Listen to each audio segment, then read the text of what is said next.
Imagine those 19 hijackers with other weapons and other plans, this time armed by Saddam Hussein. Take one vial, one canister, one crate, slipped into this country to bring a day of horror like none we have ever known. Less than a teaspoon of dry anthrax, a little bit about this amount. UNSCOM estimates that Saddam Hussein could have produced 25,000 liters, and Saddam Hussein has not verifiably accounted for even 1 teaspoonful of this deadly material. I had questions about, this seems strange, what's happening, why the rush to war? I don't understand. Intelligence doesn't support it. Why would we be so far advanced in our war planning by the summer of 2002? I mean specific war planning, invasion planning. What's really going on here? Why are we doing this? It's obviously not for the reasons that they're hinting at. It should come as no surprise that the dollar is everything. The US dollar is the world's major currency. It accounts for approximately 2/3 of all the world's exchange reserves. Half the world's exports are done in dollars. All International Monetary Fund loans are made in dollars. And if you want to buy oil on the international market, the currency is the US dollar. But what would happen if some other currency threatened that position? With 12 countries already using it, and a further 15 waiting in the wings to convert to it, the euro is the fastest growing currency in the world.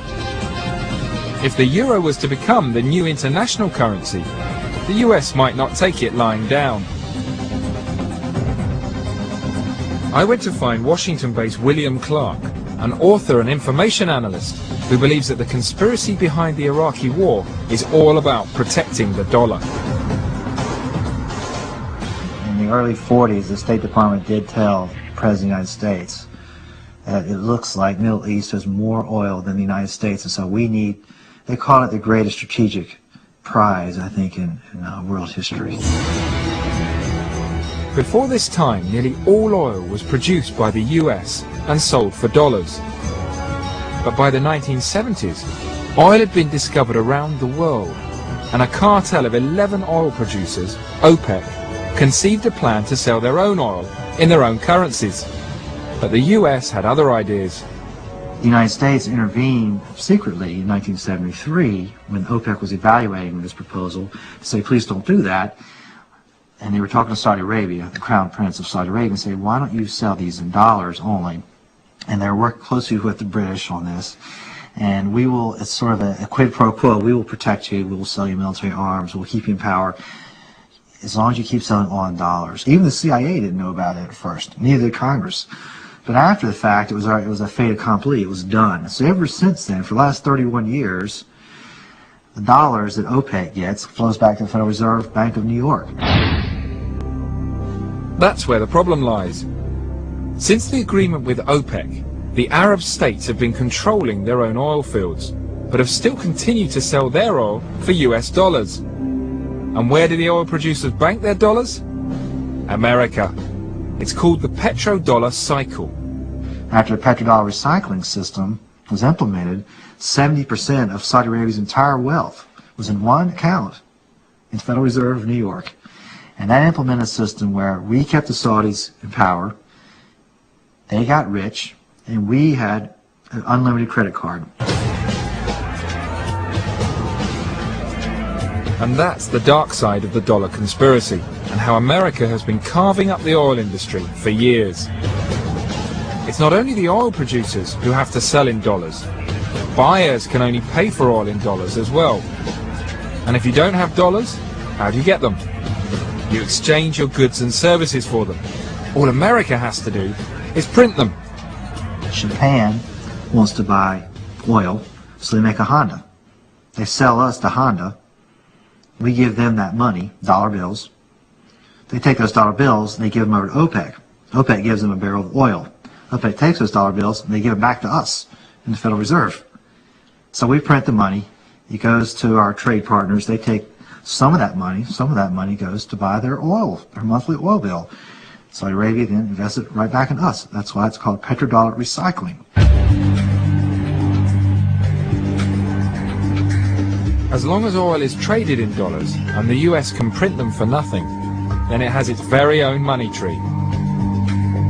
But what happens when the US cannot print those dollars fast enough to keep up with the huge amounts of imports it needs to survive? America is now importing more goods than it can pay for. So by continuing to print more and more dollars, its debt is reaching a dangerous all-time high. Even with petrodollars, it's still having to borrow from former enemies. Some believe that the once mighty dollar is now under threat. One such man, who cannot be identified, agreed to meet me at a secret address in a downtown New York hotel. As a public servant, I'm prohibited from engaging in any political affairs, but I wanted to express my opinion about this very important subject. Just in the last year, 2005, the amount of foreign exchange reserves held by China has just exceeded the amount held by Japan. The amount of interest that was owed on previous debts of the United States is approaching $900 billion a year. China this year maybe has purchased roughly $200 billion of that. So if they stop buying, there might not be anybody to replace that $200 billion. So perhaps it's this dependence on dollars, generated by oil, that was the reason the US went into Iraq. The whole US position in the world relies on the petrodollar. And if that should change, it could be a reason for a conspiracy to go to war. If we have to play by the normal economic rules, we're going to have a normal-sized military, not a massive global military which is larger than the next 20 nations combined, which is what we have right now.